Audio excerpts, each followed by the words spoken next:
আজ আরেক গ্রুপ বলতেছে আমাদের ভোট দিলে নবী ভোট পায়। জালেম কয় কি, জালেম নবী হয়ে গেছে এ যুগের। আর এই জালেম বাহিনী আবার আশরাফ সিদ্দিকী মাহফিল বন্ধ করো কেন, আমাদের ভণ্ডামি ফাঁস হবে, ভোট কেউ দিবে না। হায় রে জালেম রে, তুমি দুনিয়া কামার জন্য আল্লাহকে ভুলে যাচ্ছ। তুমি যখন এই কথা বলবে, তুমি কি একটাবার চিন্তা করেছো তোমার বাপ বলেছে যে ব্যক্তি গণতন্ত্র জায়েজ বলে সে কাফের হবে? বাপ ঠিক কয়নি, বেটা ঠিক, গোড়ায় নাই, আগা খালি লক লক করতেছে। এরপরে তুমি জানো না গণতন্ত্র কাকে বলে, তুমি জানো না গণ শব্দের অর্থই জনগণ, তন্ত্র মানে নিয়ম নীতি। তুমি এক মুখে বলতেছো মানুষের নিয়ম নীতি মানি না, আরেক দিয়ে গণতন্ত্র ছাড়া হবে না। কি আশ্চর্য, তুমি বোঝো না? Democracy is government for the people, by the people, of the people. It's democracy. এটা মানুষ বানায়, মানুষ তৈরি করে মানুষের জন্য। এটা দুনিয়ার কেউ করবে, আল্লাহকে এখানে দাম দেওয়া হয়নি। গণতন্ত্র শব্দের অর্থই হলো এখানে ধর্মের কোনো মূল্য নেই, ধর্ম যার যার রাষ্ট্রসভা। ঠিক না? ঠিক বলবো? তাহলে ধর্ম যার যার রাষ্ট্রসভা, সেইটা মৌলবি করবে? মৌলবির কাজ আছে এটা? কোন পীর সাহেবের কাজ আছে এখানে? তুমি একটাবার বলতে পারবে আমার নবী কোন সালে কোন মার্কায় দাঁড়াইছিল? কোন মার্কায় তার বিরোধী দল দাঁড়াইছিল?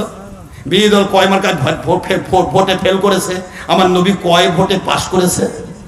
কথা বলছেন না কেন? খেলাফত নীতিতে একটি জিনিস, আল্লাহ খেলাফত দান করে, জনগণের কিচ্ছু নাই। আমাকে একজন বললো হুজুর তাহলে কেমনে হবে? আগে কেমনে হচ্ছে? এই যে ইউনূস সরকার যে দেশ চালাচ্ছে, কে কে ভোট দিছিলেন কোন মার্কায়? কি হয়? ফখরুদ্দিন সরকার দেশ চালালো 2 বছর ধরে, হাসিনা খালেদা বন্দি করে রেখে এক জায়গায় জেলখানা বন্দি করছে, করে 2 বছর পাইকারি সাটালো। ওই কার ভোট নিছিল? ও দুনিয়ার মানুষের ভোট ছাড়াই তারা নেতা হওয়া পারে। আর দুনিয়াতে আমার আল্লাহ খেলাফত দিলে সে নেতা হবে না? জালেমগিরি আর কতদিন চলবে? আমি কি কষ্ট দিচ্ছি আপনাদেরকে?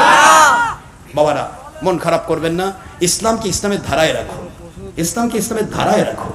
গণতন্ত্র করবেন, আপনার ভোট দিতে মন চাচ্ছে, যতদিন খেলাফত না এসেছে ততদিন পৃথিবীতে গণতন্ত্র থাকবে। কথা বলছেন না কেন?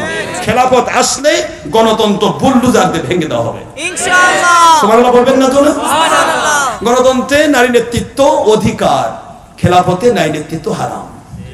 গণতন্ত্রে ব্যাপারটা হওয়া অধিকার, পুরুষ মহিলা একাকার। খেলাফতে পুরুষ মহিলা পর্দা করা ফরজ। গণতন্ত্রে নারীর অধিকার নামে, যৌন কর্মী নামে জেনা ব্যভিচারের সার্টিফিকেট দেওয়া অধিকার। আর ইসলামী খেলাফতে জেনা ব্যভিচার হারাম, কবিরা গুনাহ। আপনি কোন দিকে যে গণতন্ত্রে মানুষ ভোট দিয়ে পাশ করায়, খেলাফতে আল্লাহ নিজে খেলাফতের মর্যাদা দান করে। কথা কি বুঝতে পেরেছেন বাবা? এইভাবে কারবার কি করি, গণতন্ত্রে সই ভিডিও করতে হবে, না হলে সে চলতে পারবে না। খেলাফতে সই ভিডিও টিভি হারাম। গণতন্ত্রে সলচাতুরি ধাপ্পাবাজি ছাড়া সে চলতে পারবে না। আর খেলাফতে সলচাতুরি করলে সে খলিফা হতে পারবে না। কথা বলছেন না কেন? জোরে সবকিছু উল্টা পাল্টা, একেবারে রাত আর দিন, দিন আর রাত, আলো আর অন্ধকার। এটা কেনে কয় যে আমাদের ভোটের নবী ভোট পাবে? কি কথা! এগুলি বলতে কি কষ্ট হচ্ছে আপনার? মন খারাপ করবেন কেন? যত পারেন আমার দুশ্মনী করে, মন খুলে করেন, সকালে বিকালে রাতে দুপুরে, যত মন খুলে করবেন। আপনার জীবনের নেক আমল আমার কাঁধে আসবে, যত লোক করবে তত আমার লাভ। আর আমার গুনাহগুলো আপনার কাঁধে এমনিতে ফ্লেক্সি লোড হয়ে চলে যাবে। টিপা টিপিও করে, এমনি ফ্লেক্সি লোড এ দরকার আছে তো, ঠিক আছে না? দুশ্মনী করেন। আরেক গ্রুপ করছে নবী আলা কাম হে, নাউযুবিল্লাহ। চালু করলো ইলিয়াস, হয়ে গেল নবী আলা। আমার নবী চালু করলে ইলিয়াসকে চালু করা লাগতো? জি না। তাই চালু করলো ইলিয়াস 90 বছর আগে, আর বলছে নবী আলা কাম। হয় ইলিয়াসকে নবী মনে করা, ইমান শেষ। আর নয়তো বা আমার আখেই নবীকে মিথ্যা অবাদ দেওয়া, ইমান শেষ। কি ঠিক আছে না? নাকি ভুল বললাম? চারদিকে যা দেখি সব মাকলুক, মাকলুক কিছুই করিতে পারে না আল্লাহর হুকুম ছাড়া। আল্লাহ সব কিছু করতে পারে, সব কিছু ছাড়া। কি সুন্দর একটা ডায়লগ। এবার ডায়লগে আসেন তো, কতগুলা কথা কুফরি, ছোট্ট কথাটাতে। চারদিকে দেখি কাফের, ওই আল্লাহর হুকুমে কুফরি করতেছে। চারদিকে দেখি ডাকাত, আল্লাহর হুকুমে ডাকাতি করে। চারদিকে দেখি জেনাকার, আল্লাহর হুকুমে জেনা করে। চারদিকে যে দেখি চোর বাটপার, আল্লাহর হুকুমে বাটপারি করে।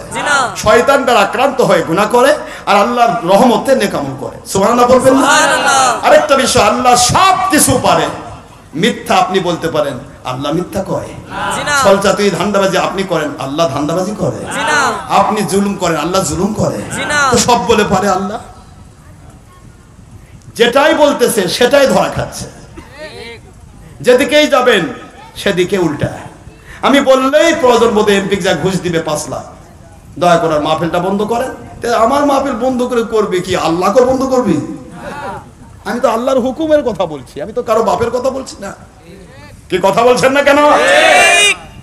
ওয়াজটি ভালো লেগে থাকলে পরবর্তী নতুন নতুন ওয়াজ পেতে আমাদের চ্যানেলটি সাবস্ক্রাইব করে রাখুন।